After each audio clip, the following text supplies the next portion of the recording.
Burundi, c'est un pays qui n'accueille pas fréquemment ce genre de réunion à l'international.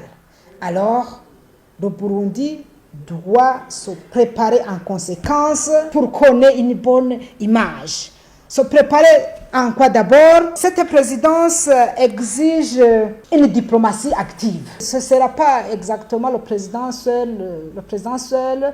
Donc, les hommes politiques et les diplomates burundais doivent s'activer parce que c'est eux qui vont accompagner le président dans différents voyages, que ce soit en Amérique, en Europe et en Asie, pour plaider peut-être en faveur de l'Union africaine. Donc, ce groupe-là doit être un groupe qui est bien spécialisé.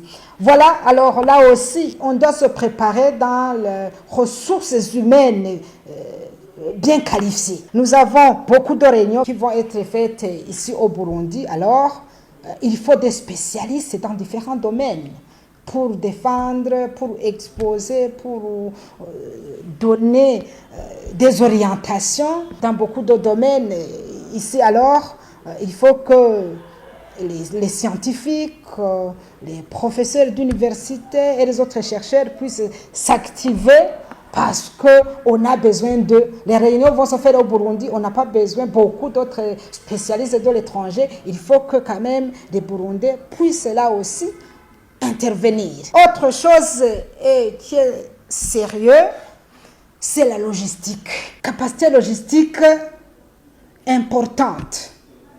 Avec ces réunions, on doit avoir beaucoup d'argent, mais aussi du matériel très perfectionné. Alors ici, on doit demander aux investisseurs burundais à s'activer pour être à la page. Les salles de réunion doivent être bien équipées avec le débit Internet à haut niveau. Les chambres des hôtels doivent être bien équipées. Alors, voilà, je dois donner un appel à tout Burundais de se sentir impliqué dans cette affaire de la présidence de l'Union africaine pour la réussite de tout Burundi. Donc la réussite du Burundi, c'est le président de la République qui va réussir, c'est le Burundi qui va réussir, c'est tout Burundi qui va réussir donc en assurant cette présidence de l'Union africaine.